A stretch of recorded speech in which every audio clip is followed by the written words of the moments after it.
श्री कृष्णा श्री कृष्णा श्री कृष्णा श्री कृष्णा। गुरुर्ब्रह्मा गुरुर्विष्णु गुरुर्देवो महेश्वरः गुरुः साक्षात् परं ब्रह्म तस्मै श्री गुरवे नमः। तस्मै श्री गुरवे नमः।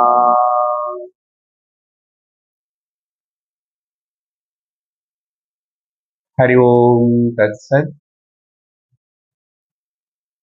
श्वेताश्वतर उपनिषत् मूणावदि अध्यायத்தில் இரண்டாவது श्लोकम्।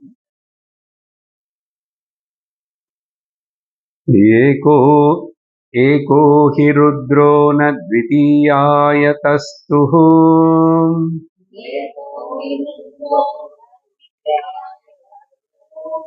य इमान् लोकानीशत ईशनीभिः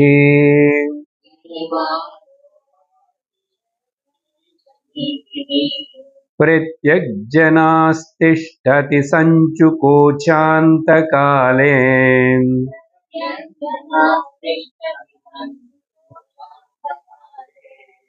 संसृज्य विश्वा भुवनानि गोपाः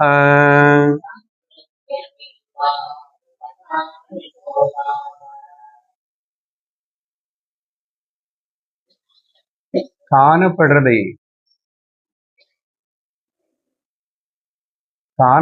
பார்த்து காணப்படாததை கண்டுபிடிக்கணும்.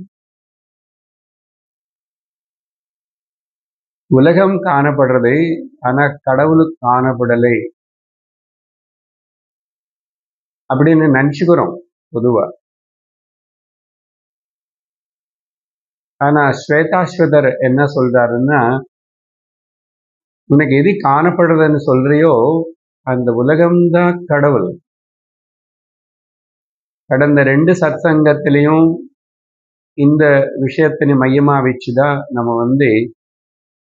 இந்த காணப்படுற உலகத்தினை பார்த்துட்டே காணப்படாதன்னு நம்ம சொல்லிட்டு இருக்கிற நினைச்சிட்டு இருக்கிற அந்த கடவுளை கண்டுபிடிக்கணும். நிஜமா பார்த்தா கடவுள் காணப்படாம இருக்காரான்னா நம்ம என்ன நினைக்கிறோம், கடவுளை பத்தி ஒரு கல்பனை பண்ணி வச்சிருக்கிறோம். அவருக்கு 4 கை தான் இருந்திருக்கணும், அவருக்கு இந்த கிரீட்டம் தான் இருந்திருக்கணும், இந்த ஆபரணங்கள் தான் இருந்திருக்கணும், அம்பாள்னு சொன்னா KR விஜய் மாதிரி தான் இருக்கணும். என்ன வேற யாராவது நமக்கு ஒருவேளை அம்பாள் தரிசனம் கொடுத்தா கூட, நீ அவங்கள போல் இல்லையே, நிஜமா வேஷமான்னு சொல்லுவோம். இப்படிதான் நம்ம ஹிருதயத்துல இந்த சினிமா ஆக்டர்ஸ் எல்லாரும், ஆந்திரால தெலுங்கு அந்த NT ராமாராவ், அவரு கிருஷ்ணர் போட்டாரு பாருங்க, எல்லா ஊர்ல எல்லா வீட்டுல எல்லா கடையில அந்த புல் கிருஷ்ணருடைய நிந்தனர். இப்ப கூட மனசுல நிறைய பேருக்கு அதுதான் ஒரு கிருஷ்ணான்னு இப்படி இருந்தாரோ, அவ்வளவு பண்ணார் நல்ல. ஸோ நமக்கு ஏதாவது அப்படி இருக்கணும்னு நினைச்சிட்டு புராண கதைகள் மூலமாவோ இந்த படங்கள் பார்த்தியோ எப்படியோ. ஆனா இப்போ வேதாந்த சிரவணத்துக்கு வந்த முமுட்சுர்களான நமக்கு என்ன புரியணும்னா, என்ன காணப்படுறது நமக்கு? நானும் எனக்கு காணப்படுறேன். என்னோட உடம்பு, ஜீவனா, ஒரு மனிதனா, ஒரு தனிப்பட்ட ரூபத்தில் நான் காணப்படுறேன். அப்புறம்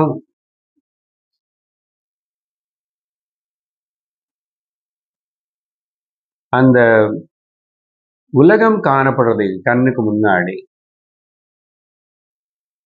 உலகம் ரொம்ப பெருசா, அதுல நிறைய பேரு நிறைய விஷயங்கள் காணப்படுறது.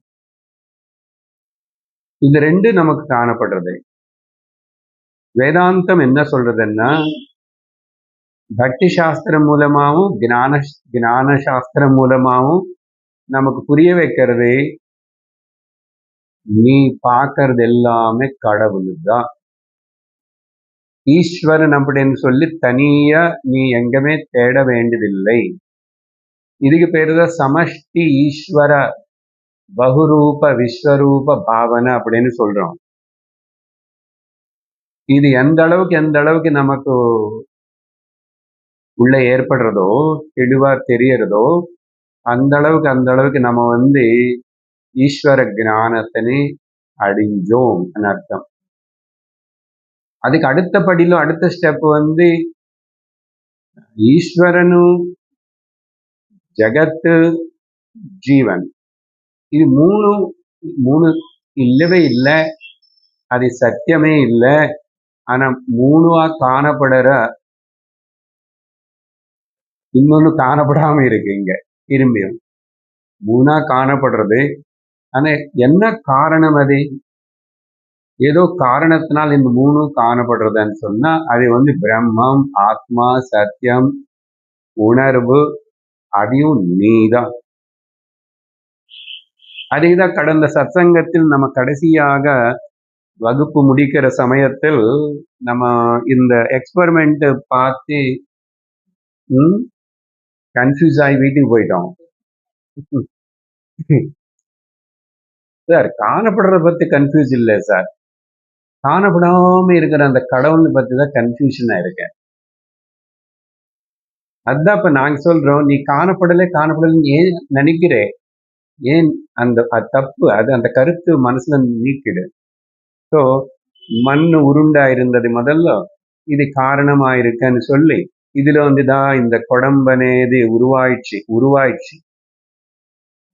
ஆனா இப்போ ஒரு நாமம் ரூபம் உருவானதுனால இது மண் இல்லாம ஆயிடுமா என்ன? மண்ணேதான் நாம ரூபமா காணப்படுது, அதனால மண்ணேதான் குடமா காணப்படுது. அதே போல் கடவுளேதான் உலகமா காணப்படுறாரு, ஜீவனாவும் காணப்படுறாரு, சர்வமாவும் காணப்படுறாரு. இது எந்த அளவுக்கு சிந்தனை அப்படியே பண்ணிட்டே இருந்தா நமக்கு பர்சனலா வர ப்ராப்ளம்ஸ் எல்லாமே போயிடும். என்னை பத்தி எனக்கு ப்ராப்ளம் இல்லை, நான் என்னன்னு தெரிஞ்சுக்கிட்டேன். சரியா? அதனால చైతన్యం అనేది కూడా காணப்படுற பொருளா இல்லை, அதுதான் பிரச்சனை. அது காணப்படணும், நான் பார்க்கணும்னு சொல்லி நீ எதனால பார்க்க போறேன்? கண்ணுனாலயா? கண்ணுனால பார்க்க முடியாது. காதுனால கேட்கணுமா? இப்படிதான் கிளாஸ்ல கேட்கணும் தவிர அதுக்கு மேல கேட்க முடியாது. சைத்தன்யம் தனியா அவனை கேட்ட ஐ ஐ அப்படின்னு சொல்லி அவன் காதுல கூப்பிடாது. கொசு கூப்பிட்டு போகுது, கொசு கூப்பிடுமே. அது காது கட்டு சப்தம் பண்ணும்போது ரொம்ப எரிச்சல இருக்கு. உடம்புல எங்க கடிச்சிட்டு போனா பரவாயில்ல, அங்கங்கே சுத்திட்டு காது கட்டு. ஆக்சுவலா அது அப்படி காது கட்ட சப்தம் போட்டு மாட்டிக்கிறது, சத்தி போடுறது. அதுக்கப்புறம் ஏன்னா நம்ம சீக்கிரம் ஏந்துரும், அது எங்க இருக்கு கண்டுபிடிச்சி கை வச்சு அடிச்சுக்கிற வரைக்கும் நிறுத்தி தூங்க மாட்டோம். அது பாப்போம், அதுக்கு தெரியல. చైతన్యం అనేది இந்திரியங்களுக்கு கோச்சரமாகிற வஸ்து இல்லைன்னு வேதாந்தம் கஷ்டிதமா சொல்றது. அப்ப என்ன? நீ தான், நான் தோணுறதா? அதான், அவ்வளவுதான், அதான். அதனால காணப்படலைன்னு கவலைப்பட வேண்டாம், கடவுள் காணப்படலைன்னு கவலைப்பட வேண்டாம், சைதன்யமும் காணப்படலைன்னு கவலைப்பட வேண்டாம். சர்வம் சைதன்யமயம்தான் இருக்கு. சத்யம் ஞானமனந்தம் பிரம்மா. சத்தியம் சர்வம் சைத்தன்ய ரூபமா சத்தியமா இருக்கு, அது ஞானஸ்வரூபமா இருக்கு, அது ஆனந்த ஸ்வரூபமா இருக்கு. சத்யம் ஞானமனந்தம் பிரம்மா. சத்யம் ஞானமனந்தம் பிரம்மா. சத்யம் பிரம்மா ஞானம் பிரம்மா அனந்தம் பிரம்மா பிரம்மா. இப்படி 3 வார்த்தைகள் சொல்றதுனால கூட கன்ஃபியூஷன் வர்றதுக்கு வாய்ப்பு இருக்கு. ஓ, சத்தியம், ஞானம், அனந்தம். அது குள்ளமா இருக்கும், குண்டா இருக்கும், வெள்ளையா இருக்கும். இப்படி 3 எக்ஸெக்டிவ்ஸ் கொடுக்கிற போது ஆயிடுது இது. இந்த வார்த்தைகள் எல்லாம் தேவையில்லை. இந்த வார்த்தைகள் உபயோகப்படுத்திட்டா கூட அது புரியறதுக்கு சாஸ்திரம் பண்ற பிரக்கிரியை தவிர எந்த வார்த்தை உபயோகப்படுத்த வேண்டியதில்லை. சரி, இந்த ஸ்லோகங்களுக்குள்ள போறதுக்கு முன்னாடியே கொஞ்சம் வேதாந்த ஹையர் டோஸ் முதல்ல ஆரம்பிச்சிடுவோம். அதுக்கப்புறம் அந்த நித்ரா டோஸ் வர்றதுக்கு முன்னாடி இன்னொன்னு பிரச்சனை என்ன, உங்க மூஞ்செல்லாம் எனக்கு சரியா தெரிய மாட்டேங்குது இருந்து. எனக்கு அந்த லைட் நிறைய தெரியுது. நீங்க எல்லாரும் இருக்கீங்கன்னு பாவிச்சுக்கிறேன். தெரியறது இல்லை. அம்மா தப்பிச்சுட்டாங்க. அது வேற கண்ணாடி வச்சுட்டு கண்ணு முடியாது தெரியாது. ஓகே, அது ஒரு சௌரியம் தான். சுவாமி, நீங்க இதெல்லாம் என்னமோ சொல்லிங்க நல்லாதான். அப்படி காணப்படுறது எல்லாத்திலிருந்து காணப்படாதது கண்டுபிடிக்கணும். அசல காணப்படாம இல்ல, கடவுள் எப்பவுமே காணப்பட்டுதான் இருக்காரு. பிரச்சனை தான் இருக்க பாருங்க. கிளாஸுக்கு எவ்வளவு டைமுக்கு வரலாமன்னு கிளம்புற ஏதோ ஒண்ணு வந்து டென்ஷன் ஆகுறதா இல்லையா? அப்புறம் உடம்பு கொஞ்சம் முடியலன்னு டென்ஷன் ஆகுறதா இல்லையா? கவலை வருதா இல்லையா? இதெல்லாம் என்ன போயான்னு சொல்றீங்க? எனக்கு சம்பந்தம் இல்லை, என்னது இல்லைன்னு சொல்றீங்களா? ஆமா, உனக்கு சம்பந்தம் இல்லை, அது உனக்கு சேர்ந்தது இல்லை. அப்போ உடம்புக்கு சேர்ந்தது, மனசுக்கு சேர்ந்தது. எப்படி? எல்லாருக்கும் தெரிஞ்ச ஒரு ப்ரூஃப், எங்க போக வேண்டாம். தூக்கத்துல உனக்கு இதெல்லாம் இருக்கா? தூக்கத்துக்கு போனப்ப இது எதுவுமே இல்லையே. நீ சொல்ற இந்த டென்ஷனு, கவலை, சரீரம் பத்தி, மனசு பத்தி, உலகம் பத்தி, இல்ல கடவுள் பத்தி பிரச்சனை எதுவுமே இல்லையே. ஆனந்தமா இருக்க நீ அங்க. அது ஒண்ணு போகாத அடையாளம். நீ சைதன்ய ஸ்வரூபம், உனக்கு எதுவுமே சம்பந்தம் இல்லாம நீ ஆனந்தமா இருக்க முடியும்னு தெரியுதா இல்லையா? அதை பிடிச்சுக்கோ. இங்க நடக்கிறது எல்லாம் டிராமாவா வச்சுக்கோ. டிராமாவா வச்சு சும்மா இது ஒரு டிராமா தான். டிராமால எது என்ன பண்ணானோ, யாரு எந்த கேரக்டர் யாரு பண்ணானோ, ஒருத்தன் அழறான், ஒருத்தன் சிரிக்கிறான், ஒருத்தன் குத்துறான், ஒருத்தன் கொலை பண்றான், ஒருத்தன் ராஜாவா இருக்கிறான், சேவகனா இருக்கு. எப்படி இருந்தாலும் அது டிராமா தானே. இந்த அறிவு நிச்சயமா இருக்கணும். இருந்தாதான் நீ இந்த உலகம், சம்சாரம், மாயா, கவலை, அஜ்ஞானத்துல நீ தப்பிச்சுக்குவேன். இப்படி இருந்தே, இப்படி இப்போ இங்கே. அதனால காணப்படுறதுதான் கடவுள் அப்பான்னு சொல்றதுக்கு ஸ்வேதாஸ்வதர் நமக்கு புரிய வைக்கிறதுக்கு கஷ்டப்படுறாருன்னா சம்ஸ்கிருதம் கொஞ்சம் கஷ்டமா எழுதியிருக்காரு. கடந்த சத்சங்கத்தில் இந்த 2வது மந்திரத்துடைய அர்த்தத்தில் நம்ம பார்த்தோம். இங்க அவர் அந்த ஈஸ்வரன் கடவுள் ருத்ரன் அப்படின்னு பேர் எடுத்துக்கிறாரு. ஒரே ருத்ரன் தான். ருத்ரானே பதத்துக்கு அர்த்தம் சொல்லியிருக்கேன். துக்கத்திலிருந்து, அஜ்ஞானத்திலிருந்து நம்மை விடுவிக்கிறவர், இல்ல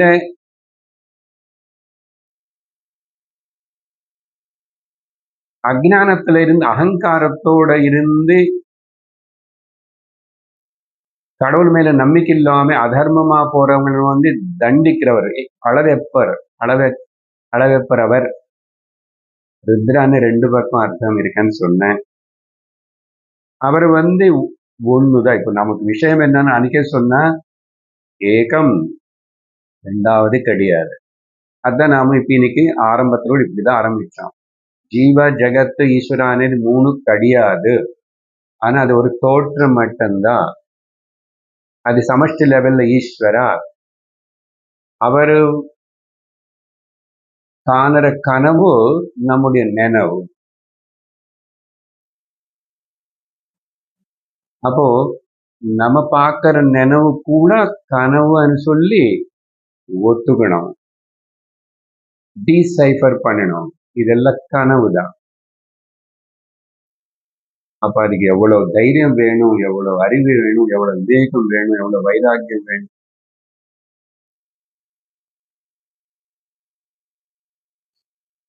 நீ முடிவு பண்ண இந்த ஜென்மத்துல இப்பவே அதெல்லாம் சரி பண்ணி கரெக்ட் ஆன்சர் கொடுக்கலாம். 100 மார்க் வாங்கிட்டு மோட்சம். 100 மார்க் என்ன தெரியுமா? மோட்சம். துக்கம் இல்லாம இருக்கிறதுக்கு பேர் தான் மோட்சம். துக்கத்துல இருந்தே நான் துக்கம் எனக்கு இல்லைன்னு சொல்றதுதான் ஜீவன் முக்தி. இதெல்லாம் எப்படி? அறிவுனால ஏற்படும். அதனாலதான் நம்ம ஞான மார்க்கத்துல இருக்கிறோம், சிரவணம் பண்றோம், இந்த அறிவை நீ சம்பாதிச்சுக்கிறோம். அதோட வேலை முடிஞ்சது, வேற எதுவுமே செய்ய வேண்டியதில்லை. ஸோ ஒரே தேவன்றா ரெண்டாவது யாரும் கிடையாது. அவருக்கு நீ ருத்ரன்னு பேர் வை, கிருஷ்ணன்னு பேர் வை, விஷ்ணுன்னு பேர் வை, சைதன்யம், பிரம்மம், ஆத்மா, ஏதாவது பேர் வச்சுக்கோ. இமான் லோகான் ஈஷத ஈஷனீதி, அவருடைய மாயா சக்தினால இது எல்லாத்தையும் உருவாக்கி ப்ரொஜெக்ட் பண்றது ஒரு தோற்றம் தான். அவர்னு சொல்லிட்டு அப்புறம் எப்படின்னா அவரே தான். நீ மினி நேச்சர்ல, மினி ஃபீச்சர்ஸோட மினி நேச்சர்ல இருக்கிற மினி பஸ் நீ. அவர் பெருசு, அவ்வளவுதான் வித்தியாசம். அதனாலதான் நீயும் கணவன் சிருஷ்டி பண்ற இல்லையா? கணவன் நான் தானே, நினைவுல இருக்கிற நானே தான் கனவுக்குள்ள போயிட்டு கனவுன்னு சிருஷ்டி பண்ணி, இது கனவு தான், நான் கனவு பார்த்துட்டு இருக்கேன், நான் நிஜமா இது ஒரு நான் தான் உருவாக்கிட்டானே மறந்துடுறாங்க. அதே போலதான் பரமாத்மா ஈஸ்வரனே தான் இந்த ஜீவன் வேஷம் போட்டுக்கிட்டு இப்ப அவர் மறந்துட்டு கிளாஸுக்கு வந்து உட்கார்ந்துட்டான். எனக்கு சம்சாரம் இருக்கு, எனக்கு கவலையா இருக்கு, எனக்கு பயமா இருக்கு. யாரு? பரமாத்மா. ஏய், என்ன சார் ஜோக் பண்றீங்க? ஜோக் இல்ல, பரமாத்மாவே தான் இப்படி வந்து காலையில ஓடி ஓடி சமைச்சு வச்சு கஷ்டப்பட்டு வந்து கிளாஸ்ல உட்கார்ந்து எனக்கு ஞானம் வேணும், ஞானம் வேணும், மோட்சம். யாரு இது சொல்றது? சொல்றவரு பிரம்மமேதான், கேட்கிறவனு பிரம்மமேதான். என்ன டிராமா இது? அதனால நானும் கனவுன்னு உருவாக்குறேன். ஆனா அங்க நானு கனவு காண்றேன்னு எனக்கு தெரியல. கனவுல யாரும் நான் கனவு பார்க்கறேன்னு யாரும் சொல்றது இல்ல, தெரியல. ஆனா நினைவுக்கு வந்ததுக்கு அப்புறம் சொல்றேனே. அதே போலதான் இப்போ இந்த நினைவு ஆகட்டும், கனவு ஆகட்டும், தூக்கமாகட்டும், ஈஸ்வராகட்டும், ஜெகத்தாகட்டும், ஜீவாகட்டும், எல்லாத்தையும் இந்த நினைவுல இருக்கும் போதே வேதாந்த ஞானத்தினால எல்லாத்தையும் டெலிட் பண்ணுவே.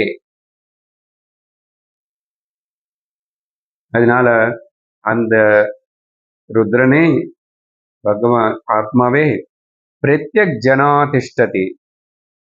ஓ ஜனங்களே, இங்க ரெண்டு அர்த்தம். ஜனாக மக்களே, அந்த ஒரு பிரம்மமேதான் எல்லாத்துக்குள்ள, உனக்குள்ள அவனுக்குள்ள எல்லாத்துக்குள்ள உட்கார்ந்து இருக்குன்னு அதுதான் இருக்கு இருந்து. அப்புறம் அந்த பிரம்மம் என்ன பண்றார்?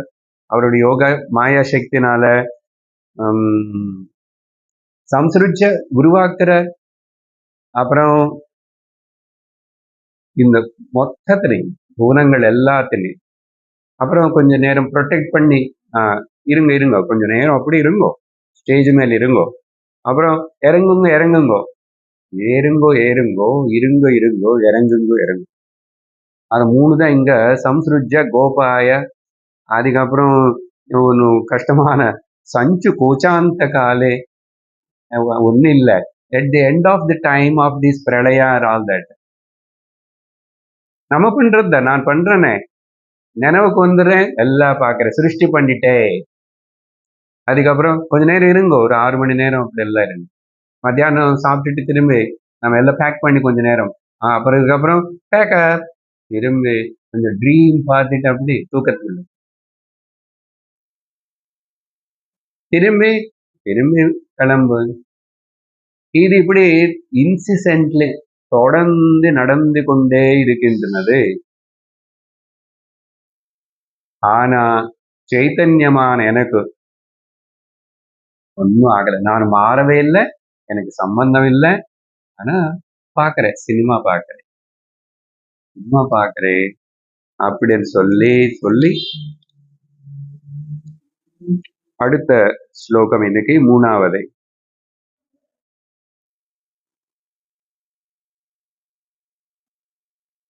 விஸ்வதச்சக்ஷுருத விஸ்வதோ முகः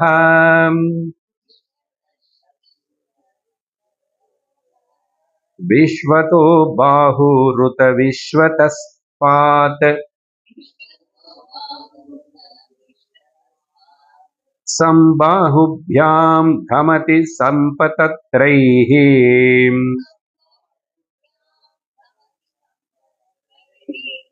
ध्यावा भूमि जनयन् देव एकः.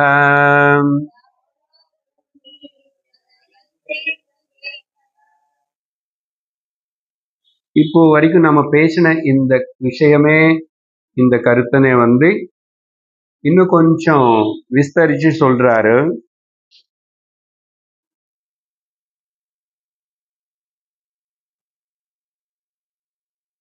அந்த எந்த பரமாத்மா, எந்த ருத்ரன் சொல்லி பேசிட்டு இருக்கிறோமோ அந்த ஒரு பகவான் பரமாத்மா, இந்த விஸ்வத்துல இருக்கிற முகங்கள் எல்லாம் அவருடைய முகங்கள் தான். இங்க காணப்படுற எல்லா கண்கள், எத்தனை கண்கள் இருக்கு, எத்தனையோ ஜீவராசிகள் இருக்கு, நிறைய கண்கள் இருக்கு. அதனால இது பகவத்கீதை 11வது அத்தியாயம் விஸ்வரூப தர்சனம், புருஷ சூக்தன்ல சொல்ற மாதிரி அந்த சஹஸ்ர சீர்ஷா புருஷ அந்த கருத்தோட இருக்கிற மந்திரம் இது.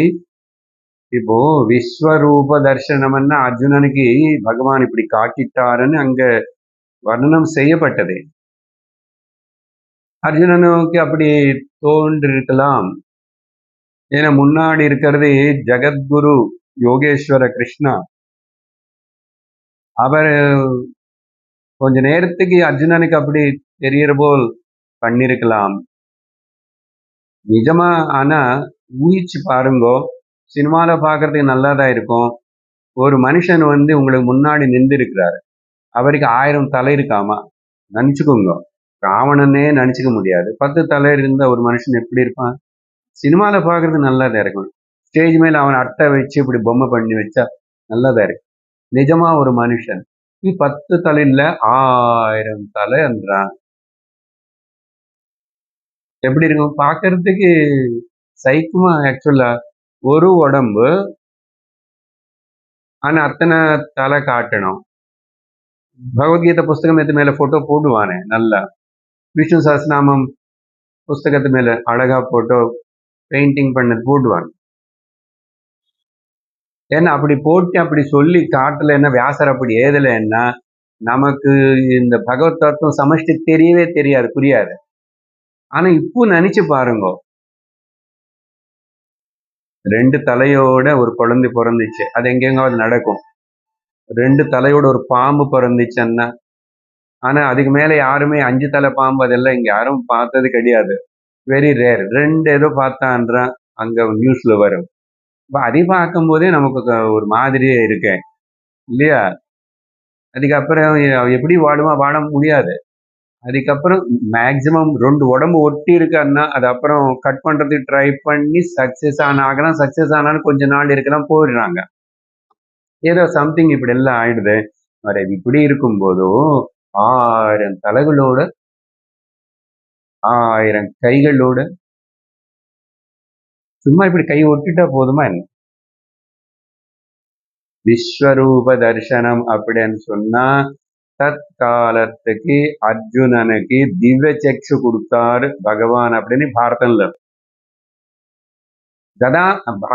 பகவத்கீதையில ததாமி திவ்ய சக்ஷம், உனக்கு திவ்ய சக்ஷு தரேன்னாரு. அது என்ன 3D கிளாஸ் செப்பரேட்டா? 3D பிக்சருக்கு போனா இப்ப எல்லாம் வரல திரும்பி. யாராவது பார்த்திருப்போம். நானும் பார்த்தவன். ரொம்ப அது போட்டாதான் அந்த படமே பார்க்க முடியும். அதே போல ஏதாவது திவ்ய சேக்ஷன் என்ன ஸ்பெஷல் கண்ணாடி கொடுத்தாரு சங்கர் நேத்ராலயத்துல வாங்கி கிருஷ்ணர். என்ன தெரியுமா?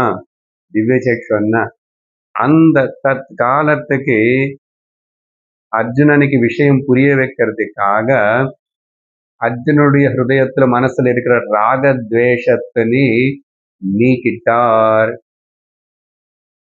அதை எப்படி சார் பண்ணுவாரு? சும்மா அப்படி தள்ளிட்டாரா ராகத்வேஷத்தை? அது கூட சொல்றேன். அது எப்படின்னா சத்சங்கத்துல இருக்கிறோம், குருவுக்கு முன்னாடி இருக்கிறோம், ஆழமா ஒரு விஷயத்தின் வேதாந்தம் கேட்கிறோம். அந்த கொஞ்ச நேரத்துக்கு உங்களுக்கு ராகத்வேஷம் ஏதாவது இருக்கா? இல்லைன்னா தூக்கத்துல ராகத்வேஷம் இருக்கா? அதேபோல் அந்த கிருஷ்ணன் பேசுற பேச்சு, கிருஷ்ணனுடைய அந்த ஞான நிஷ்டா, அவருடைய கம்பீரத்தா, இதெல்லாம் பார்த்த உடனே ஒரு ஹிப்னோடைஸ் பண்றது போல், தூக்கத்துக்குள்ளது போனது போல் அர்ஜுனன் நிச்சயமாயிட்டாரு. மனசு நிர்மலமாயிடுச்சு. ராகத்வேஷங்கள் விடுபிச்சு இருக்கு. எப்போ ராகத்வேஷங்களிலிருந்து தூரமா இருக்கிறோமோ அப்போ கிளாஸ்ல ஆவது குரு சொல்றது அப்பதான் ஹிருதயத்துக்கு போய் தொடும். அதனாலதான் சில நாள்ல நமக்கு சில விஷயங்கள் போய் நல்லா பதியும், ஹிருதயத்துல தொடும். ஆனா சில நாள் நம்மளே டிஸ்டர்பா இருக்கிறோம், வரும்போதே டிஸ்டர்பா இருக்கும். உடம்பு டிஸ்டர்ப் பண்றது, உடம்பு ஒரு மாதிரி இருக்கு, தலை ஒரு மாதிரி இருக்கணும் போதும் விஷயம் உள்ள ஏறாது. பாக்குறோம். அதே போலதான் அங்க நடந்திருக்கும். சரியா? அதனால நம்ம அந்த மாதிரி நினைச்சுக்க வேண்டாம். கல்பனை. விஸ்வரூபம். இப்போ இங்க பாத்தீங்கன்னா அதோட கருத்து என்னன்னு இதை எடுத்துக்கிறோம். இல்ல புருஷ சூக்தத்துல அதே போலதான் டிஸ்கிரிப்ஷன் வருது. ஓம் சஹசிர சீர்ஷா புருஷா சஹசிராட்ச சஹசிரபாத. எக்ஸாக்ட்ல அதே இங்க முதல் ஆர்டர் மாறிடுச்சு. நிறைய கண்கள், நிறைய முகங்கள். எத்தனை? நிறைய. விஸ்வமொத்த முகங்கள், விஸ்வமொத்தன் கண்கள், விஸ்வமொத்தன் கைகள் அப்படின்னு எத்தனை கைகள் இருக்கு? எல்லாமே பரமாத்மாவுடைய கைகளை பாவிச்சுக்கோ. ஏன்னா எல்லாம் பார்க்கறது பரமாத்மான்னு சொல்லிட்டும் இல்ல, உயிர் இல்லாதது பக்கத்துல. அப்புறம் அதை பத்தி இத்தனை உயிர் இருக்கிறது எல்லாம் இருக்கே. அதுக்கப்புறம் அத்தனை கால்கள், 4 எக்ஸாம்பிள் கொடுத்தாச்சு. கண்ணு, கை, கண்ணு, காலு, கை, முகம். இதே போலதான் அங்க புருஷ சூக்தத்திலே வரும். புருஷ சூக்தத்துடைய அர்த்தம் என்ன? எல்லா நாளும் அதனாலதான் கோவில்ல அபிஷேகம் பண்ணும்போது சுவாமிக்கு, அவர் எந்த சுவாமி ஆனாலும் சரி புருஷ சூக்தம் சொல்லுவாங்க. ஓம் சஹசிரசீர்ஷா புருஷா சஹசிராட்ச சஹசிரபாத் சபூமிம் விஸ்வதோ விருத்வா அத்யதிஷ்டதசாங்குலம் புருஷ ஏவேதகம் சர்வம் யத் பூதம் யச்ச பவ்யம் போகும். அதனால எக்ஸாக்ட்லி அந்த வர்ணனம் இங்க வருது. ரெண்டாவது வரியில தனியா ஒரு கருத்து சொல்லப்படுறது. இப்போ முதல் வரி நமக்கு இன்டைரக்ட் மகா வாக்கியம். மகா வாக்கியங்கள் என்ன? வேதாந்தத்தில் பிரஜானம் பிரம்மா, அயமாத்மா பிரம்மா, தத்துவமசி, அகம் பிரம்மாஸ்மி, 4 முக்கியமான மகா வாக்கியங்கள்னு சொல்றோம். இப்போ இங்க சிலது இன்டைரக்ட் மகா வாக்கியங்கள். கொஞ்ச நேரத்துக்கு முன்னாடி நான் பாடியிருக்க பார்த்தீங்களா? சத்தியம் ஞானம் அனந்தம் பிரம்மா, அது தைத்திரோபனிஷத்துல. ஆனா பொதுவா அது மகா வாக்கியமா சொல்றது இல்லை. ஆனா அது மகா வாக்கியம் தான். அப்போ அது என்ன சொல்லணும்? இன்டைரக்ட் மகா வாக்கியம்னு சொல்லலாம். அதுபோல்தான் இங்க விஸ்வதச்சு உத விஸ்வதோ முக. உத அண்ணா நடுల్లో நிஜமா சொல்லணுமன்னா இண்டீட், இண்டீட் அன்னு அர்த்தம். உத அண்ணா சம்ஸ்கிருதத்துல. ஓகே சொல்லி இப்போ அந்த மகா வாக்கியம், இன்டைரக்ட் மகா வாக்கியம் சொல்லி அவர் என்ன பண்ணாராமா, அவருடைய 2 கைகள் வச்சு, அவருக்கு 2 தான். இப்ப சார் நிறையான்னு சொல்றீங்க. நிறையான்னு அதான் எல்லா கை அவங்களு தானே. ஆனா இங்க பாகுபியாம் அப்படின்னு டியூவல் கேஸ் உபயோகப்படுத்தப்பட்டது. சக பாகுபியாம் என்ன பண்ணாரா, தமதி, அப்படி பறவை போல் பறவை பறக்கணும்னு சொன்னா அந்த ரெக்கைகளை அப்படி ஆட்டும், அதுக்கு பேர் தமதி. அதனாலதான் பக்கத்துல அந்த எக்ஸ்பிரஷன் வந்து சம்பிரதத்ரைஹி, இது வந்து பக்ஷியான அர்த்தம். ஓகே, டெரிவேஷன் மீனிங் போக வேண்டாம். பதத்திரன்னா கீழே உள்ளாமே இருக்கிறதுக்கு முயற்சி பண்ற அந்த, அதுக்கு பேரு பறவை. கீழே விழாம இருக்கிறதுக்கு அதுக்கு டெக்னிக் தெரியும், அதையும் நல்லா தெரியும். அதனால சம்பதத்ரைஹி, இதுக்கு நிஜமான அர்த்தத்துக்கு வரேன் நான் இப்போ. அப்புறம் எல்லா லோகம் ரெண்டு பத்தி, ஜௌஹு பூமி, ஜாவா பூமி, மேல கீழே அர்த்தம் எல்லாம். ஆனா ரெண்டு தான் நினைச்சுக்க வேண்டாம், 14 புவனங்கள் சொல்றோம் இல்லையா பாகவதம், அதெல்லாம் ஜனயன் தேவ ஏகஹ. ஸோ ஒரு இந்த ஏகஹான வார்த்தைன்னு அண்டர்லைன் பண்ணிட்டே வரணும், அதுதான் முக்கியம். அது சொல்றதுக்கு தான் இவ்வளவு விஷயம். ஏகமேதாப்பா, இத்தனைவா காணப்படுறது, இத்தனை கண்கள், இத்தனை தலை, இத்தனை. அதனால பேதம் பார்க்காதே, பாக்கியமா பார்க்காதே, அந்த ஆள் அப்படி, இந்த அம்மா அப்படி, இவங்க அப்படி. ஏன் இதெல்லாம் உனக்கு ஏதோ காமெண்ட் பண்ணி எதுக்கு நீ இதெல்லாம் சொல்லணும்? குறைச்சிக்கோ, குறைச்சிக்கோ, பழகிட்டா சுவாமி, குறைச்சிக்கோ, குறைச்சிக்கோ, குறைச்சிக்கிட்டு. அதனாலதான் இல்ல, மனசுல படுசே வருது. அதனாலதான் பகவான் நாமம் சொல்லிட்டே இரு, படகு. யாருக்கு சொல்ல வேண்டாம், நீ அம்பாளனோ நீ வந்து சுவாமியானே, நீ மனசுல நினைச்சுக்கோ, பாக்குறது அம்பாள் தான். ஒரு ஸ்திரீன்னு பார்த்து அம்பாள்னு பாக்குற, ஒரு புருஷனு பார்த்தா ஈஸ்வரன் கடவுள்னு பாக்குறேன். மனசுல நீ நினைச்சுக்கிறதுக்கு என்ன கஷ்டம்? நீ அந்த பாவத்தோட இருக்கு வச்சுக்கோங்க, உனக்கு வந்து அந்த இன்டராக்ஷன்ல ஃப்ரிக்ஷன் வராது, இன்டராக்ஷன்ல ஃப்ரிக்ஷன் வராது, இன்டராக்ஷன்ல ரியாக்ஷன் வராது. ஓன்லி நீ வந்து ப்ரோஆக்ட் பண்ணுவே, அவ்வளவுதான். ப்ரோஆக்டுக்கு ரியாக்ஷனுக்கு நிறைய வித்தியாசம் இருக்கு. அதனால இங்க ஒரே தேவக ஜனயன் என்றார், உருவாக்குறார். என்ன உருவாக்குறாரு, என்ன இதோட அர்த்தம்? அந்த பறவை ரெக்க ஆட்டுறது, அந்த பதங்களுக்கு கொஞ்சம் பார்த்தா, எல்லா லோகங்களையும் உருவாக்கின அந்த ஒரே ஒரு ஏகஹா தேவஹா. நீங்க பாருங்க, வார்த்தை தேவஹான்னு வச்சுட்டாரு. நீங்க அப்புறம் ருத்ரான்னு சொன்ன, நீங்க என்ன சார் சிவபக்தனா? ஓ, ஸ்வேதாஸ்வத்தர் வந்து சிவபக்தன், அதனால ருத்ரன். அடுத்தது வரப்போறது, இப்ப ருத்ரன்லயே மந்திரங்களே 2 வரப்போறது அப்படின்னு சொல்லாம. அதனால நேற்றுக்கு கீதையில கிருஷ்ணர் வந்து அகம் ஆத்மா குடாகேஷன் ஆரம்பிச்சது போல், அங்க என்ன சப்ஜெக்ட் போறது அதே தான் இங்க போயிட்டு இருக்கு. இப்போ விரதாரண்யத்தோடு கூட அப்படிதான் போயிட்டு இருக்கு. எவ்வளவு நாள் அப்படியே போறது எனக்கு தெரியாது. ஏன் போறது, அது சேர்ந்து சேர்ந்து போறது, கேட்கறவங்களுக்கு ஆனந்தம், அல்வா போல் எக்ஸ்ட்ரா. நேற்று கூட இந்த மாதிரி விஸ்வ, அங்க வந்து விபூதி யோகம் தான் பாக்குறோம். அங்கெங்க சார் 10வது அத்தியாயம் இங்கிலீஷ். அதனால எல்லா லோகங்களையும் உருவாக்கின அந்த ஒரே ஒரு தேவன், பிரச்சனை தீர்ந்து போச்சு. எந்த தேவன்? தேவன். அவர் வந்து அந்த அவருடைய 2 கைகள்னால சொல்லணும். இங்க சம்பதத்ரைஹி அன்னா, அதுக்கு technical meaning, not literary meaning எடுத்தா, ஜீவராசிகளுடைய எல்லா வாசனைகள், அவங்களுடைய கர்ம பலங்களின் எல்லாத்தையும், ஓகே, எல்லாமே சமத்தியன்னா நல்லா ஆட்டுறதுன்னு அர்த்தம், கடையிறதுன்னு அர்த்தம் இல்லைன்னா. எல்லாத்தையும் அதெல்லாம் அவங்களுக்கு போய் அது பலிக்கணும், கர்ம பலம் அனுபவிக்கணும். அதுக்கு பிரேரணை பண்ணுவாரு. சமத்தியன்னா இன்னொன்னு கூட எடுக்கணும், என்னது, இன்ஸ்டிகேட், இன்ஸ்பயர் பண்றாரு, பிரேரணை பண்றாரு. பாருங்க, பதம் பார்த்தா அது எங்கோ இருக்கு, விஷயம் என்ன சொல்லுவாருன்னா அதான் இந்த மாதிரி. ஜீவராசிகளுக்கு இருக்கிற எல்லா கர்ம பலங்கள் இருக்குல்ல, நம்ம கர்ம பலங்கள் எல்லாத்தையும் கரெக்டா நமக்கு வரபோல் செய்யறது, அதை கொடுக்கறது ஈஸ்வரனுக்கு தான் தெரியும், நமக்கு தெரியலையே, யாருக்கும் நமக்கு தெரியல. அதனாலதான் பகவானே உனக்கு தெரியும், நீ என்ன கொடுக்குறியோ என்ன அனுப்புறியோ, இன்னைக்கு பார்சல் அது அங்க வரட்டும். அன்னைக்கு பார்சல் வேற வேற ஒரு நாள். இதுதான் இந்த ஸ்லோகத்துடைய அர்த்தம்.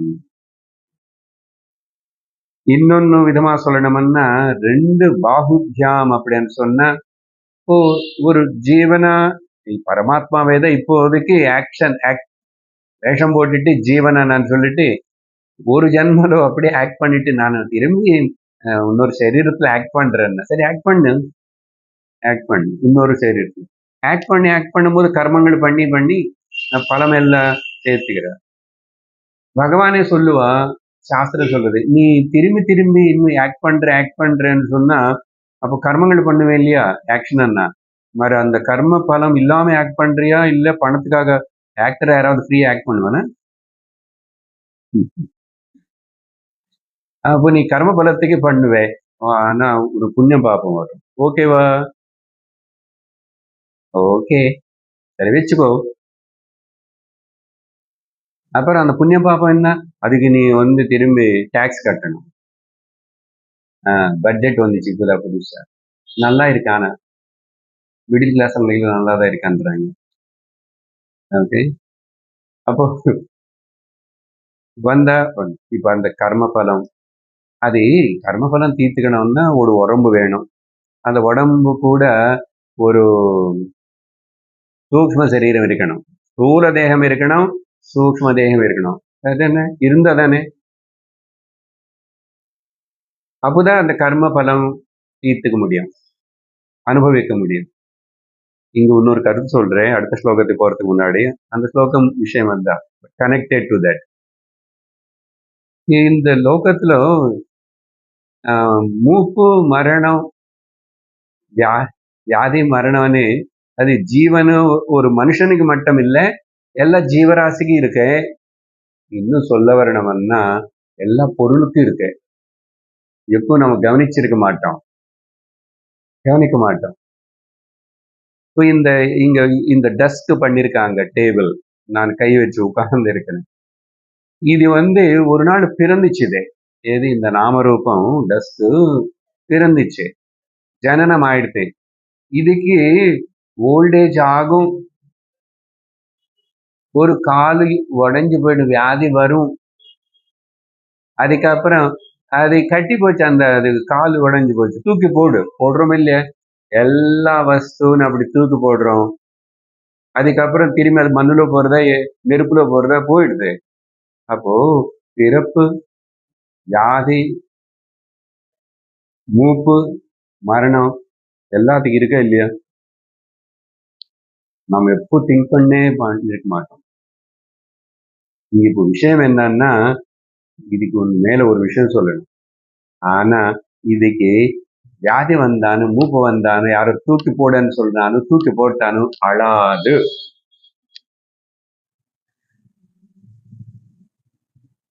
அதானே சார் பிரச்சனை, எனக்கு அழுவுறதே. ஏன் அழாதன்னா அதுக்கு சூக்ம சரீரம் இல்லை,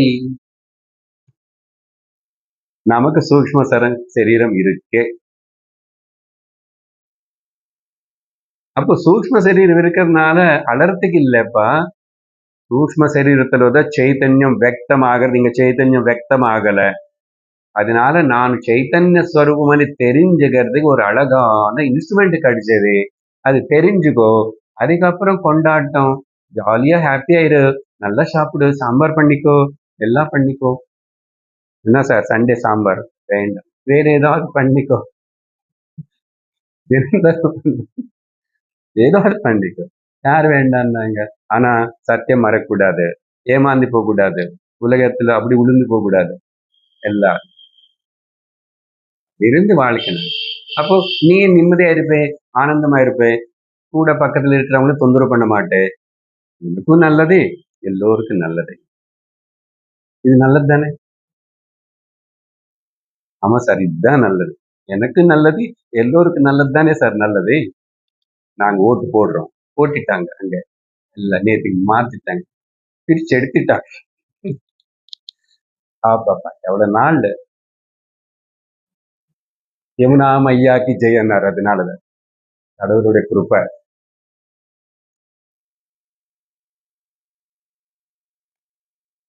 புரிஞ்சுதா? சூக்ஷ்ம சரீரம் இருக்கனால துக்கப்படுறதுக்கு இல்லை, அபிமானப்படுறதுக்கு இல்லை, அகங்காரப்படுறதுக்கு இல்லை. ஞானம் அடையறதுக்கு இந்த சூக்ஷ்ம சரீரம் வேணும், புத்தி అనేది வேணும். அது பாருங்க, உயிர் இருக்கிற ஜீவராசிகள் எல்லாத்துக்கும் அந்த புத்தி இல்லை. சூக்ஷ்ம சரீரம் இருக்கு, ஆனா அந்த அளவுக்கு அது எவால்வ் ஆகலை. அதனால முக்காலும் மேல நம்ம பண்றது எல்லாம் அதையும் பண்றது, அதையும் கல்யாணம் பண்ணிக்கிறது, அதையும் அப்புறம் வீடு கட்டுக்கிறது, குழந்தைகள் பெற்றது, அது எல்லாத்தையும் பார்க்கறது, காப்பாத்துறது, இருக்கிறது, என்ஜாய் பண்றது, சுத்துறது, எல்லாம் பண்றது. அதுக்கு வலிச்சா கத்தும் அணு. ஆனா அதுக்கு மீறி தெரியாது. அது யார் மேல கம்ப்ளைண்ட் பண்ணாது. யாராவது கல்லு தூக்கி அடிச்சா நாய் கத்துக்கிட்டு ஓடி போகும் தவிர அது முறைக்கும். ஆனா அது நமக்கு சொல்லல, ஏன்டா நீ என்ன அடிக்கிற, என்ன ஊருது, என்ன தெருவுக்கு வந்து நீ என்ன அடிக்கிற அப்படின்லாம் சொல்லாத. முடிஞ்ச வந்து ஒண்ணு கடிக்கும், குடிச்சுக்கும், பெரிய நாயா. இவன் யாரு, இவன் ஏன் இங்க வந்தா, எந்த ஊர், என்னடா உனக்கு குலம், இதெல்லாம் கேட்குமா? தெரியுமா? அதுக்கு கேட்கறதுல என்ன தெரியுமான்னு. தெரியாதனே நமக்கு தெரியுது நல்லா. அது தெரியாது. அது தெரிஞ்சிச்சுன்னா அடுத்த நாள் நீ திரும்பி எந்த பக்கம் போகும்போது அது ஓரமா இருந்து அந்த திருடன் மாற கசக்கன்னு ஒண்ணு வந்து கால் பிடிச்சுக்கணுமே, வருதில்லை அவளை. பாயிண்ட் புரிஞ்சுத? தெரியாதனே உங்களுக்கு இப்படிதான் சார் தெரியும்னா இதுதான் அடையாளம். சார் நான் அந்த தெருவில் போற கரெக்டா அந்த நாய் அங்க வந்து எனக்காக வெயிட் பண்ணி நிக்கிறது சார் அப்படின்னு சொல்ல முடியுமா? இல்ல. அது இருக்கிற இடத்துல நீ திரும்பி இப்படி போயிட்டு இருந்தா அதுக்கு என்னமோ பயம் வரும், அதை எழுந்திரிச்சு கத்தும், அவ்வளவுதான். சரி, அடுத்த ஸ்லோகத்துக்கு போறோம். 4வது ஸ்லோகம். யோ தேவானாம் பிரபவச்சோத்பவச்ச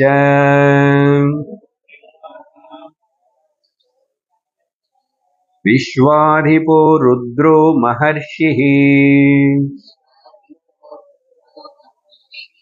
हिरण्यगर्भे जनयामास पूर्वे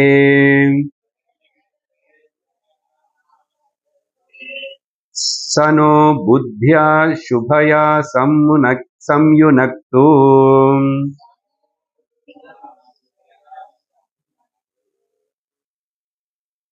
அது ஜெனரல் மீனிங் சொல்லி 2 கருத்து சொல்றேன், இங்க கேட்டு.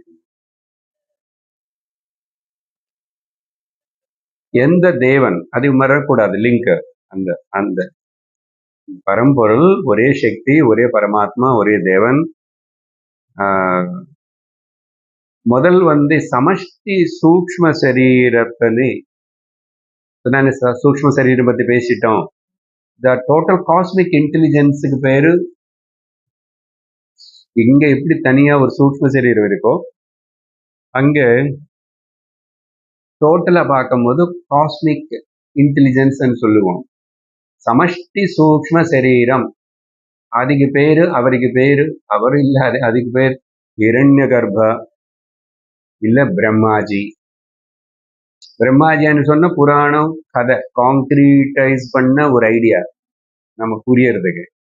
ஹிரண்ய கர்ப்ப అనేది வேதாந்திக் டெக்னிக்கல் டர்ம். அப்படி பண்ணி அதுக்கப்புறம் அந்த ஹிரண்ய கர்ப்பன் மூலமா, அந்த பிரம்மாஜி மூலமா பல தேவதைகளை உருவாக்கி, அதனால தேவதைகள் எல்லாருமே பரமாத்மா உருவாக்கல.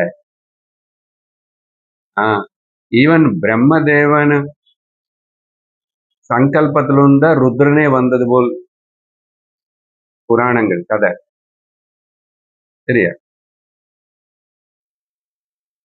பல தேவதைகளை சிருஷ்டி பண்ணி அவங்கள எல்லாத்தையும் ப்ரொடெக்ட் பண்ணிட்டு, இங்க தேவதைகள்னு சொன்னா இந்திரியங்களை எடுத்துக்கணும். ஏன்னா நமக்கு ஒரு இந்திரியத்துக்கு ஒரு கரஸ்பாண்டிங் தேவதை இருக்குல்ல. அதனால த பேசிக் மேட்டர் மெட்டீரியல் மூலப்பொருள் இருக்கு. அதுக்கப்புறம் அது எல்லாத்தையும் சரி பண்ணி கலக்கி எல்லாம் பண்ணதுக்கப்புறம் இருக்கிறது உபயோகப்படுத்திக்கணும். புவையன் வந்து குடத்துன்னு இருக்கிற மண்ணுன்னு குடமா மாத்துறாரு. அதே போலதான் கடவுள் வந்து எல்லா ரா மெட்டீரியல்னு பிரம்மம் மாய மூலமா வச்சிருக்கார். இந்த பிரம்மனனை குவையனுக்கு சொல்லி இதெல்லாம் பண்ணிக்கோப்பா நீ, நான் போய் படுத்துக்கிறேன்னார். அவர் போய் அங்க படுத்துக்குவாரு. அது என்ன எப்பவுமே படுத்துட்டு இருக்கிறது? படுத்துட்டு இருக்கிறதா அதுக்கு என்ன சொல்றோம்? யோக நித்திரன்னு சொல்றோமா? நமக்கு யோக நித்திரை புரியணும்னா எதுவுமே அவருக்கு ஒத்துக்கல, எதுலயுமே ஈடுபடல. அதையும் சொல்றதுக்கு சும்மா படுத்திருக்காருன்னு காட்டணும் கதை. அது சொல்லலன்னா உனக்கு எப்படி தெரியும்? நாம் அதி புடிச்சுக்கிட்டு விஷ்ணு பார்க்கடல படுத்திருக்காரா, கைலாசலத்தை படுத்திருக்காரா, அப்படி திரும்பி படுத்திருக்காரா, இப்படியா, தலை காவேரியா முல காவேரியா, இந்த பக்கம் அந்த பக்கம், ஐயோ இதே பிரம்மம் சைத்தன்யம் இவ்வளவு ஏதோ மாயாசக்தினால உருவாக்கினா கூட, இப்ப கொஸ்டின் என்ன, பிரம்மனுக்கு ஏதாவது ஆகிறதா, பிரச்சனை வருதா, ப்ராப்ளம் வருதா? வரல இல்ல, பிரம்மனுக்கு வரலன்னு அப்புறம் எனக்கு வரக்கூடாது. ஏன்னா நானும் பிரம்மனோட ஃபேமிலிக்கு சேர்ந்தவன் தானே, அம்சம் தானே, பிரம்மனுடைய அம்சம் ரிஃப்ளெக்ஷன் தானே ஜீவன் சொல்லி நினைச்சிட்டு இருக்கேன். அதனால எனக்கு ஒண்ணும் கிடையாது. அது காட்டுறதுக்கு சைலண்ட். சரியா?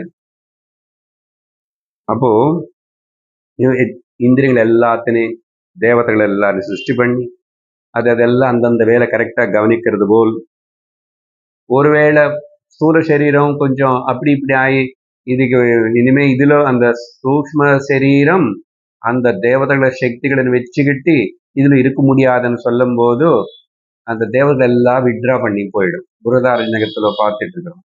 அது காது சக்தி எல்லாம் போய் அங்க சமஷ்டில போகும், கண்ணு சக்தி எல்லாம் அங்க சமஷ்டி போகும். எப்போ திரும்பி இந்த சூக்ம சரீரம் பிராணங்கள் அந்த இந்திரியங்கள் மட்டும் இன்னொரு உடம்பு தேடி போனதுக்கு அப்புறம் திரும்பி புது வீடு வாங்கிட்டீங்களா, அங்கெல்லாம் சரியா இருக்கா, நான் வந்து தங்கலாமா அப்படின்னு சொல்லி அப்புறம் அக்னி தேவதை வந்து கண்ணுல சரி நான் இருக்கிறேன் அது வந்துருவான். காதுக்குள்ள சக்ஷு தேவதை திக் தேவதை வருவான். இப்படி ஒரு தேவதை திரும்பி இதோ சரி என்ன சக்தி ஒன்று கொடுத்துரு. அப்படிதான் இதெல்லாம் நடத்துறாருனால இதனால தேவர்கள் எல்லாருக்கும் சிருஷ்டி பண்ணி சக்தி கொடுத்து ரட்சிச்சுட்டு இருந்து விஸ்வத் மொத்தத்துக்கு அதிபதியா இருந்து, நான் எல்லாத்தையும் ஒரு சென்டென்ஸா சம்மரைஸ் பண்ணிட்டு இருக்கேன் அந்த சான்ஸ்கிரிட் பதங்கள் எல்லாம். விஸ்வ மொத்தத்துக்கு அதிபதியா இருந்து, அதுதான் முதல்ல இருந்து சொல்லிட்டே வரும். ஒரே அதிபதி, ஏகோ நாதக, ஒரே தேவன் தான், ஏகோ தேவக. என்ன பண்றாரு? சாதுகளான நல்லவங்களான சிஸ்டர்கள், சிஸ்ட ரட்சண பக்தர்களை வந்து அவங்களுடைய பாபங்களை நீக்கி அவங்களுடைய துக்கங்களை நீக்கி, எப்படி நீக்குவாரு பாபங்களை துக்கத்தினை? விவேகம் வைராக்கியம் அనే జ్ఞాனம், వివేక జ్ఞాన వైరాగ్యங்களை கொடுத்துட்டு சாந்தினி கொடுத்து அவங்களே அழகா தன போல செஞ்சுக்குவார். விவேக வைராக்கிய ஞானங்கள் மூலமா நிம்மதி சாந்தி.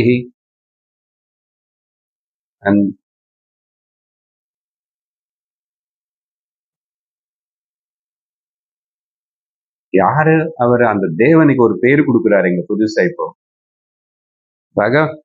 அதிபதியான்னு சொல்லிச்ச, பூதாதிபதியான்னு சொல்லி அதுக்கப்புறம் மகர்ஷி அப்படின்னு கூப்பிடுறாரு. இது யாரையோடைய பேர் இல்லை, அந்த கடவுளுக்கு தான், அந்த தேவனுக்கு தான், அந்த ருத்ரனுக்கு தான் மகர்ஷி என்றாரு. மகர்ஷின்னா பொதுவா ரிஷி அப்படின்னு அர்த்தம். ரிஷ்யதி ஜானாதி இது ரிஷி, who knows the truth. சத்தியம் தெரிஞ்சவன் ரிஷி. அதனால நார்மல் ரிஷி மட்டும் இல்ல, மகர்ஷி, மகாரிஷி, மகர்ஷி கரெக்டா ஒடுங்க. அந்த மகர்ஷி அப்படின்னு என்ன? மகர்ஷிகள் எல்லாம் தானே நமக்கு ஞானம். இப்போ ஸ்வேதாஸ்வத்தர் தானே இந்த உபநிஷத்து கொடுத்தாரு. வேற ருஷிகள் தானே எல்லாருக்கும் இந்த மந்திரங்கள் வேதங்கள் எல்லாம் எப்படி அவங்களுடைய சாத்விக குணத்தினால தபஸினால தியானத்தினால அவங்களுடைய ரிவீல் செய்யப்பட்டது. மந்திர திரஷ்டாரா ருஷயா, மந்திரங்கள் பார்த்தாங்க ராம, அவங்க தனியா கண்டுபிடி, அவங்க தெரிஞ்சிச்சு, அவங்க ரிவீல்டு ரெவலேஷன் சொல்லுவோம் அதுக்கு இங்கிலீஷ்ல. அப்படி என்ன பகவானே நமக்கு ரிஷி ரூபத்திலையும் அதுக்கப்புறம் இப்போ நம்ம வாழ்க்கையில நமக்கு குரு ரூபத்துல வந்து நமக்கு அவரேதான் உபதேசம் பண்ணிட்டு இருக்கிறார். கீதையில இது எக்ஸ்ட்ராவா பார்த்துட்டு இருக்கிறோம். இந்த சந்தர்ப்பம்னால நமக்கு ரொம்ப அன்னெசரி இமேஜினேஷன். குரு அண்ணா அப்படி இருக்கு, சுவாமியாரா இருந்திருக்கணும், ரிஷி அண்ணா உடனே அவர் பெரிய தாடி முடியோடு இருக்கணும், இல்லைன்னா நிறைய ஏதோ போட்டு இருக்கணும், அவர் அங்கிருக்கணும். நம்ம அவர்கிட்ட போகணும். இவர் என்ன ஓடி ஓடி வராரு, கரெக்டா லேட்டா வர மாட்டாரு, கரெக்டா வருவாரு நிமிஷத்துக்கு முன்னாடியே. அதனால நமக்கு இந்த குருவுனே ஈஸ்வரனாவோ பகவானாவோ நினைச்சுக்கிறது சுலபம் இல்லை, பகு கஷ்டம். நமக்கு அப்புறம் பேசுற விதானம் என்ன, மொழி என்ன, அப்படி இருக்கா, இவர் வயசு என்ன, இது எல்லாத்தையும் மைண்ட வந்து இது பார்த்து இது எல்லாத்துலையும் தடமா வச்சுக்கிறது தேவையில்லை. இந்த தடம் தாண்டி வந்து எனக்கு உபதேசம் பண்ற குருன்னு, அதனாலதான் சும்மா பேச்சுக்கு சொல்றதில்லை. குருர் பிரம்மா குருர் விஷ்ணு குருர் தேவோ மகேஸ்வர. எத்தனை வருஷமா சின்ன வயசுல வந்து சொல்லிட்டே இருக்கிறோம், இன்னைக்கு கூட புரியல சார். அப்பா பரவாயில்லையே, நல்ல அதை விட்டுடுங்கோ. கடைசியில त्वमेव माता च पिता त्वमेव बन्धुश्च सखा त्वमेव. சும்மா பேச்சுதான். அதோட அர்த்தம் என்ன? त्वमेव विद्या द्रविणं त्वमेव सर्वं मम देव देवा. எப்போ நம்ம ஹிருதயத்திலோ அந்த குரு ஈஸ்வரோ குருராத்மேதி அனே பாவனை எந்த அளவுக்கு பலமா திருடமா கட்டியா இருக்குமோ அந்த அளவுக்கு இங்க சொல்றது இந்த வேதாந்த வார்த்தைகள் அதை தானா அப்படியே அது உள்ள பிரகாசிக்கும், ரிவீல் பண்ணி. இந்த ஸ்வேதாஸ்வத்தர உபனிஷத்தோட கடைசி ஸ்லோகமே அது. நான் வேற சந்தர்ப்பத்துல சொல்லியிருக்கேன், ஈஸ்வரன் எந்த அளவுக்கு எந்த பக்தியோட எப்படி பண்றியோ, இங்க சந்தர்ப்பம் வந்ததுனால நான் போவேன் அங்க ஒரு வாட்டி, திரும்பி அப்புறம் படிச்சுக்கிறோம் சரியா. லாஸ்ட் ஸ்லோகம் அங்க, யஸ்ய தேவே பராபக்தி யதா தேவே ததா குரு. நடுவில் ஞாபகப்படுத்துறது நல்லதுதான். எவ்வளவு அளவுக்கு உனக்கு தெய்வம் மேல பக்தி இருக்கோ அதே பக்தி அதே குரு மேல இருக்கணும்.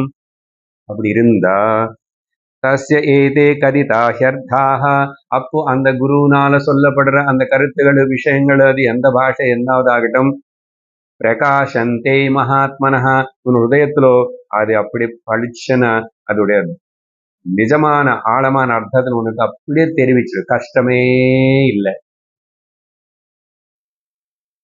అని ரெண்டு வாட்டி சொல்லப்படுது, பிரகாசந்தே மகாத்மனஹா பிரகாசந்தே மகாத்மனான்னு உபனிஷத்து முடியறது. இன்னைக்கு முடியல, இன்னும் நிறைய நாள் ஆகும். திடீர்னு ஞாபகம் வந்துச்சு, அங்க இருக்கு அதே விஷயம். எதுக்கு சொல்லிட்டு இருக்க இப்போ, எங்க இருக்கிறோம் நம்ம? 4வது ஸ்லோகத்திலோ மகர்ஷின்னு சொன்னோம், குருன்னு சொன்னோம், ஈஸ்வரன் குரு. அதனால இது முக்கியம், அதுக்கு அனுகிரகம் இருக்கணும். ஈஸ்வரன் அனுகிரகம் பண்ணாதான் அந்த தடமு போய் என்னதான் எனக்கு இனிமே என்ன வேணும் சொல்ல வேண்டியதே சொல்றாரு. எனக்கு இது பிரயோஜனம், இதுக்கு மேல என்ன நான், இது எந்த அளவுக்கு அந்த குரு எவ்வளவு ஸ்ரத்தா பக்தியோட அவர் சொல்லி கொடுக்குறாரோ அந்த அளவுக்கு நான் இருக்கானா, இன்னும் டபுளா இருக்கானா இருக்கணும். அப்படின்னு இருக்கணும். அதனால சிஷ்யனா இருந்து கத்துக்கிறது, சிஷ்ய ஸ்தானத்துல இருக்கிறதுக்கு நிறைய தகுதி வேணும். அதுக்கே எத்தனை வருஷங்கள் ஆகுமோ சொல்ல முடியாது. ஆனா விஷயம் அது. கடைசி என்ன சொல்றாருன்னா, அப்படிப்பட்ட அந்த மகர்ஷி ருத்ரா தேவ அவர் நாம எல்லோருக்குள்ள நல்ல ஆலோசனைகள், நல்ல எண்ணங்கள் வரதி போல் ஆசீர்வதிக்கட்டும். அதுதான் அந்த சூத்திரம். அப்ப என்னன்னா, we need the ஈஸ்வர அனுகிரகம். எனக்கு இன்னும் நல்ல அந்த குரு மேல பக்தி, எனக்கே மனசுல அப்படி இப்படி தோணுறது, அப்படி தோணுறது, ஏதோ பண்ணணும்னு தோணுறது, அப்படின்னு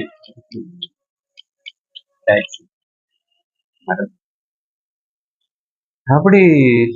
அதனால எனக்கு பகவானே, எனக்கு புத்தி ஒரு நிശ്ചலத்தை, ஒரு இடத்துல ஒரு விஷயத்துல அப்படி இருக்கிற போல மனசு அப்படி இப்படி பறக்கக்கூடாது. அங்க போலாமா, இங்க போலாமா, அது பண்ணலாமா, இது பண்ணலாமான்னு. இந்த சாஸ்திரம் கிடைக்குமா, இந்த போதனை கிடைக்குமா அப்படின்னு சொல்லிட்டு இது மட்டும்தான் பிரார்த்தனை பண்ணும். எனக்கு ஏதாவது படிய வாசனைகள் படிய உள்ள அதெல்லாம் வந்துட்டு இருந்தா அதெல்லாம் வராம செய்யணும். எனக்கு என் மனோபாவனைகளும் எனக்கு உள்ள தவறான சிந்தனை வரக்கூடாது. தவறான சிந்தனை வரக்கூடாது. யார் பத்தியும் வரக்கூடாது, குரு பத்தி வரவே கூடாது. அதானே குருகீதத்துல அவ்வளவு சொல்லிட்டே இருக்கிறோம். எனக்கு வேண்டியது ஞானம், அதை கொடுக்குறாரு, வாங்கிக்கணும் அப்படின்னு கமிட்மெண்டோடு இருக்கணும். அப்படி சொல்லி அடுத்தது 5வது மந்திரம்.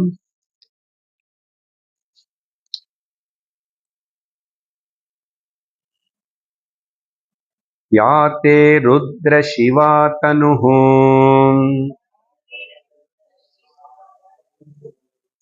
அகோரா பாபகாஷினே அயானஸ்தனுவா சந்தமயா கிரிஷந்தா திசாகஷீஹி. இது எக்ஸாக்ட்லி ஸ்ரீ ருத்ரத்துல முதல்ல வர அந்த நமக்கம் ஆரம்பத்திலேயே 4வது அணுவாக்க வருது. அங்கே படிக்கும்போது ஸ்வரத்தோட சொல்லுவாங்க. அடுத்த மந்திரம் கூட அங்கிருந்து அப்படியே எடுத்து இங்க சொல்றது போல இருக்கு.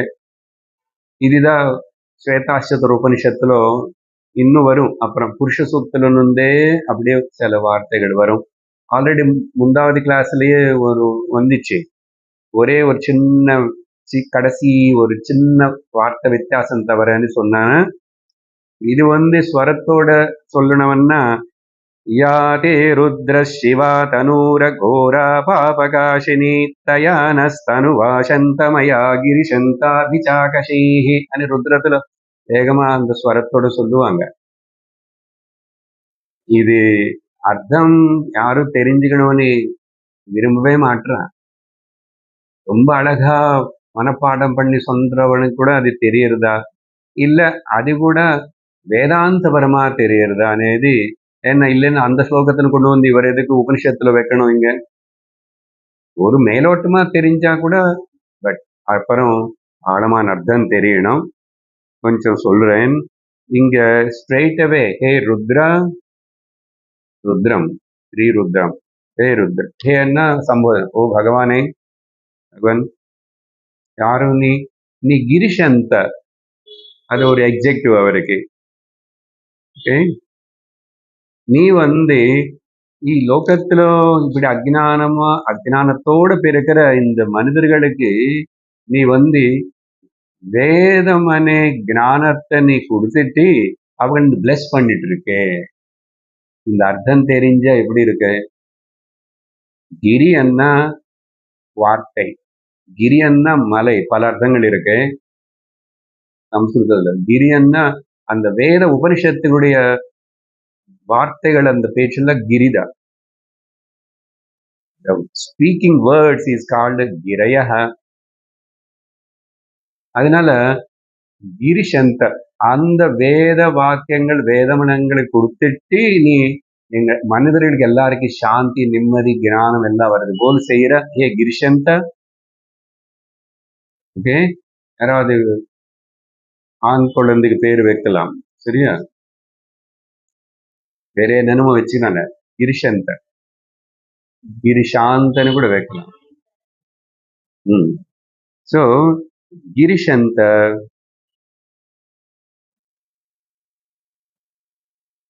நீ வந்து சிவன், நீ மங்கள ஸ்வரூபம். மங்களம் எல்லாருக்கும் மங்களம் ஏற்படும்னு சொல்லிதான் நீ வேதங்கள் கொடுத்த. எதுக்கு வேதங்கள்? நம்ம கன்ஃபியூஸ் பண்றதுக்கு இல்லை, வாழ்க்கை முறை, manual for the entire humanity. வாழ்க்கை எதுக்கு, எப்படி, என்ன எப்படி நடத்தணும், என்ன சாதிக்கணும் எல்லாம் சொல்றதுக்கு தான். அதனால நீ வந்து சிவா, காம், குவைட், நல்ல நிம்மதி, சாந்தி. சிவன்னாவே மங்களம். அதனால அப்படிப்பட்ட மங்கள ரூபத்தினை எனக்கு காட்டு. அப்படின்னா எப்பவுமே அந்த மங்கள ரூபமா அப்படி இருந்து சாந்தமா என்ன அனுகிரகம் பண்ணிட்டே இரு. கோரமான ரூபத்தினை காட்டாதே. அகோர, அகோரன கோரம் இல்லாததே. கோரமன்னா டெரிபுலன்னு அர்த்தம், பயங்கரமான அர்த்தம்.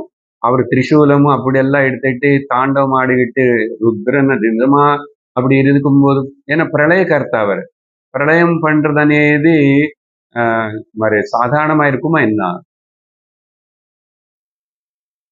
விஸ்வரூபத்துல பகவத்கீதையில அர்ஜுன் பார்த்தா பகவானுடைய வாய்க்குள்ள வந்து எல்லாரும் கேரக்டர் போல் ஒருத்தருக்கு உள்ள போறான், பாதி கீழே விழுறது, பாதி உள்ள போறான், எல்லாம் வர்ணனம் பண்ணுவான். அப்புறம் அது இருக்கிற போல் அப்படியே சொன்னா பயந்துரும் நம்ம. பச்சை மிளகா போல் அவர் வந்து எல்லாம் கடிச்சுக்கிறார். பெரிய பெரிய பல்லமா பகவானுக்கு காட்டுறாங்க. ஸோ கிரஷிங் மிஷன்ல போகுது. அதனால நீ வந்து அப்படிப்பட்ட கோர ரூபம் எனக்கு காட்டாதே, அகோர ரூபமா இரு, சரியா? இருந்து அபாபகாஷினி இருந்து எங்களுடைய தெரிஞ்சோ தெரியாமையோ ஏதோ பண்ணோம் பாபங்கள் எல்லாம், அது எல்லாத்தையும் நீக்கணும். நீக்கணும்னா நீ சும்மா நான் பண்ணி உன்னை நீக்க சொன்ன எப்படி நல்லா இருக்குமா என்ன? நான் அனுபவிப்பேன், ஆனா எனக்கு கொஞ்சம் அதை அனுபவிக்கிறதுக்கு வேண்டிய தைரியம் கூட. இதுதான் கருத்து. பாப்பங்களை எப்படி சும்மா நீக்குவாரு என்ன? இப்போ நான் ருத்ரம் படிச்சதுனால ருத்ரம் படிச்சவனுக்கு என்ன வியாதியே வராத என்ன? வரும். ஆனா அது நீ ஏத்துக்கிற பிராரப்தம் எப்படி வந்தான்னு நானும் சரி, நான் அசைய மாட்டேன், கவலைப்பட மாட்டேன், ஏத்துக்குவேன். சரீரம் இப்படிதான் போகணும். ஆனா நானும் உள்ள ஞானத்தை அடைஞ்சேன், என பகவானே நான் உள்ள ஹதயத்துல வச்சிருக்கேன், எனக்கு என்ன குறைச்சல்? அப்படிப்பட்ட ஒரு பிராரப்தத்தினை ஏத்துக்கிற சக்தி தான் கொடுக்கணும்னு கேட்கிறோம் இந்த பிரார்த்தனைகள் மூலமா. இது வந்து பிரார்த்தனை, இந்த 4, 5வது மந்திரங்கள் ருத்ரன்ல சொல்றதை.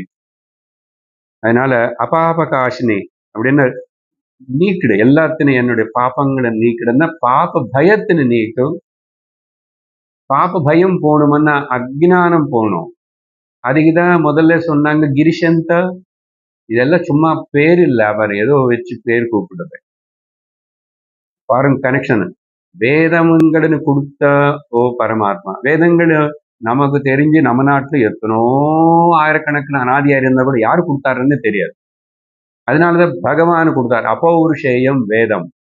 இது ஒரு மனுஷன் தனியா அப்போ வந்து புதுசா சொல்லி கொடுத்தது இல்லை. அவங்க என்ன சொல்றாங்க, யாராவது ஆகட்டும் அவங்க சொல்லியிருக்காங்க, முன்னோர்கள் சொல்லியிருக்காங்க, கிருஷ்ணனே வந்து எல்லாம் அப்போ இப்படி சொல்லியிருக்காங்க, அந்த ரிஷி சொல்லியிருக்காரு, இப்படிதான் சொல்லுவாங்க. தவிர யாரு கூட நேரம் நான் சொன்ன புதுசா சொல்லவே மாட்டான். அந்த லிங்க் எப்போ ஆரம்பமாயிடுச்சு, எங்க வந்து நாராயண பத்மபுவம்னு சொல்லி சதாசிவ சமாரம்பம். ஸோ அது இந்த நாட்டில் நமக்கு கிடைச்ச பெருமை விஷயம். அதனால அபாபகாஷினி, அதனால கயா தனு, அதனால அப்படிப்பட்ட ஒரு மங்களகரமான ரூபத்தினை நீ கொடுத்துட்டு நான் இந்த தனு என்னோட சரீரத்தினை விடுறதுக்கு முன்னாடி எனக்கு மனசுல சாந்தி, பரமசாந்தியோட சந்தமயா, நீ பிளிஸ்ஃபுல், சந்தமயான சாந்தியோட நெரும்பி இருக்கிற சிவன். ஏன்னா இப்போ தியானத்துல அப்படி அமைதியா உட்கார்ந்துப்பார் இல்லையா? அது என்ன குறிக்கிறதுன்னா பிளிஸ்ஃபுல் நீ. அதனால அதே போல் நானும் இந்த தனு சரீரம் நீ கொடுத்ததே. ஆனா இதுக்கு ஏதோ சில பிராரப்தம் అనేది ஏதோ இருக்கு. அது பாட்டுக்கு வரும். எப்போ என்ன வருமோ தெரியாது. எப்போ என்ன வந்தாலும் சரி. நான் எதுக்கு ஒன்று பிரார்த்திக்கிற தெரியுமா? ருத்ரம் படிக்க இந்த அர்த்தம் தெரிஞ்சு சொல்றது எப்படி இருக்கும், வேகமா சொல்லி முடிக்கிறது எப்படி. அதனாலதான் பாராயணம் என்பது குழந்தைகளுக்கு, இந்த கருத்தோட முடிச்சுக்கிறோம். புரிஞ்சுக்கோ. பாராயணம் என்பது குழந்தைகளுக்கு. நான் இன்னும் 60-70 வந்த பாராயணம் பண்றேன்னா, ஏதாவது கொஞ்சம் பண்றதுன்னா அர்த்தம் புரிஞ்சுக்கிட்டு, அது சப்தம் முக்கியம் இல்ல, அர்த்தம் முக்கியம். புரியுதா? அதனால உங்களுக்கு தமிழ்ல என்னமோ நீ என்ன சொல்றியோ அது அந்த அர்த்தத்தை நீ நினைச்சுட்டே சிந்திச்சுட்டே சொல்லு பாராயணம். அதனால நிறைய பண்ணணும். மெக்கானிக்கல பண்றேன், அந்த நாள் இது பண்றேன், இந்த நாள் பண்றேன். அர்த்தம் தெரியுமா? அர்த்தத்தின் அதனால எத்தனை சொன்னான் இல்ல, எப்படி சொன்ன புரிஞ்சது அது, ஏதாவது ஆகட்டும் அது. அதனால ஒரு லெவல் சொல்றேனே, பாராயணம் எல்கேஜி குழந்தைகளுக்கு. பட் இப்ப எப்படி இருக்கிறோம் ஜென்ரலா எல்லோரும் இல்ல, இன்னும் என்னென்னமோ சும்மா புத்தகம் வச்சுட்டு சும்மா சொல்லிட்டே இருக்க. கொஞ்சம் சொல்லு, அர்த்தம் சொல்லு. அதுக்குதான் நான் பிராத்தஸ்மரணம் எனக்கு தெரிஞ்சது சம்ஸ்கிருதனால அது எழுதிக்கிட்டேன். நீங்க அது தமிழ்ல அர்த்தம் புரிஞ்சுக்கிட்டு அது சிந்திட்டு சொல்லணும். பிராத்தஸ்மராமி ஹிருதி ஸ்புரதாத்ம தத்துவம்.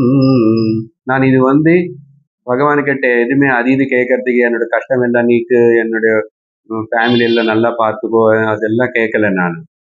பகவானே எனக்கு மனசு எப்பவுமே உன்னுடைய சிந்தனையில் இருக்கணும், ஆத்ம சிந்தனையில் இருக்கணும்.